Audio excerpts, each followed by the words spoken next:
মৃত্যুর পর আসলে আমাদের দেশে একটু বেশি কদর করা হয়, যেটা বেঁচে থাকলে করা হয় না। হুমায়ুন ফরদী ভাই উনিও আসলে এই জায়গাটাই বসেছিলেন, তো 50 বছর পরে আমিও এই জায়গাটায় বসে সেম ছবিটা তুলি।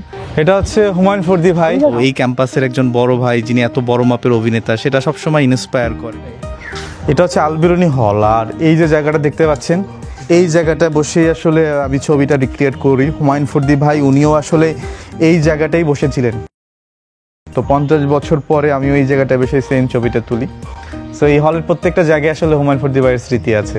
যে আপনি হুমায়ুন ফরিদিকে গুরু মানেন, আমরা প্রায়শই দেখি আপনার পোস্টে কিংবা শ্রদ্ধা ভক্তি, সেই জায়গাটা কেন আসলো গুরু মানার যে শ্রদ্ধা ভক্তিটা? আসলে হুমায়ুন ফরদী ভাই উনি তো আমাদের ক্যাম্পাসের বড় ভাই, স্যার সম্বোধন করে, আমরাও করি, বাট ক্যাম্পাসের বড় ভাই হিসাবে একটা আবদারের জায়গা থেকে আসলে ভাই বলা হয়। আর আমিও জাহাঙ্গীরনগর বিশ্ববিদ্যালয়ের শিক্ষার্থী, তো এই ক্যাম্পাসের একজন বড় ভাই যিনি এত বড় মাপের অভিনেতা, সেটা সবসময় ইন্সপায়ার করে যে বাংলাদেশের একজন স্বনামধন্য অভিনেতা এই ইউনিভার্সিটি থেকে বের হয়েছেন, সো আমরাও ওই জায়গাটায় যেতে পারি। সো ওই একটা বড় অনুপ্রেরণার জায়গা থেকে আসলে তাকে গুরু মানা, এবং তার অভিনয় তো একদম মানে সর্বমহলের প্রশংসিত।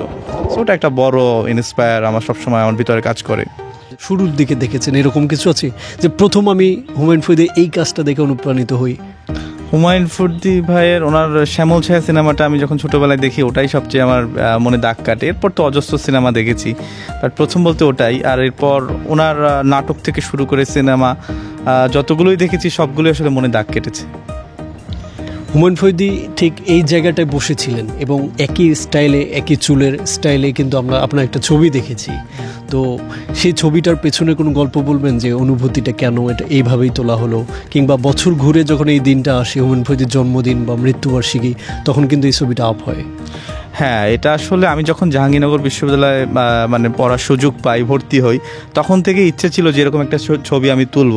তো আমি এই ছবিটা তোলার প্রায় 6 মাস আগে প্রিপারেশন নিয়ে যে ছবিটা তুলব এবং চুল বড় করতে শুরু করি, এবং এই জায়গাটা কোথায় সেটা খুঁজে বের করি বন্ধু মহল সিনিয়রদের সাথে শুনে, তারপর সেই জায়গায় এই জায়গাটায় যেখানে বসে আছি এখানেই দেন চুল বড় করার পর ওরকম একটা ড্রেস ম্যানেজ করা, দেন এই ছবিটা তোলা আর কি।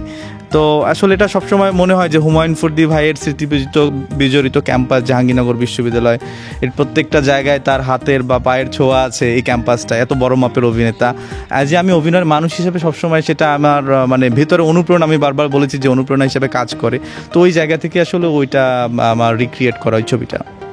আমরা দেখেছি হুমায়ুন ফরিদি বেঁচে থাকতে যতগুলো তার বিষয়বস্তু বা কন্টেন্ট যদি বলি ভাইরাল হয়েছে, তার থেকে তিনি কিন্তু চলে যাবার পর, উপরে যাবার পরে এখন কিন্তু তার কন্টেন্টগুলো কিংবা কথাগুলো বারবার ভেসে আসছে অনলাইনে অফলাইনে মানুষের মুখে মুখে। তো এই বিষয়টা কীভাবে দেখছেন?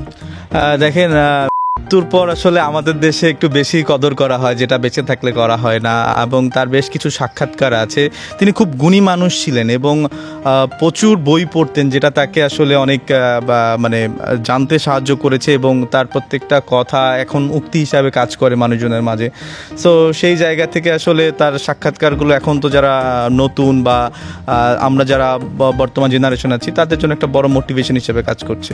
সেই জায়গা থেকে আসলে সে এখনও সর্বমহলে আরও বেশি জনপ্রিয়।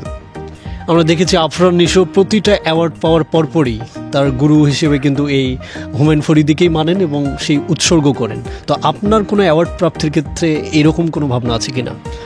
বড় মঞ্চে আগে অ্যাওয়ার্ড জিতি, তারপর না উৎসর্গ করব। স্বপ্ন অনেক বড়, যদি সেই জায়গাটা যাই তখন উৎসর্গ করব। এটা হচ্ছে হুমায়ুন ফরদী ভাই, আমাদের ক্যাম্পাসের সবার প্রিয় ভাই হুমায়ুন ফরদী ভাইয়ের ছবি। আপনারা দেখেছেন যে ওখানে একটা ছবি আসলে আলবেরুনি হলের ওই জায়গাটায় বসে একই জায়গায় 50 বছর আগে পরে শিরোনাম একটা ছবি আমি রিক্রিয়েট করি। সেটা প্রায় 6 মাসের প্রিপারেশনের পরে আসলে তোলা হয়। সো হুমায়ুন ফরদী ভাই আসলে আমাদের সবার খুব প্রিয়, আমাদের ক্যাম্পাসের দেয়ালে তার গ্রাফিতি। সো আছেন তিনি আমাদের সবসময়, আমাদের মাঝে, আমাদের সবার মাঝেই আছেন তিনি।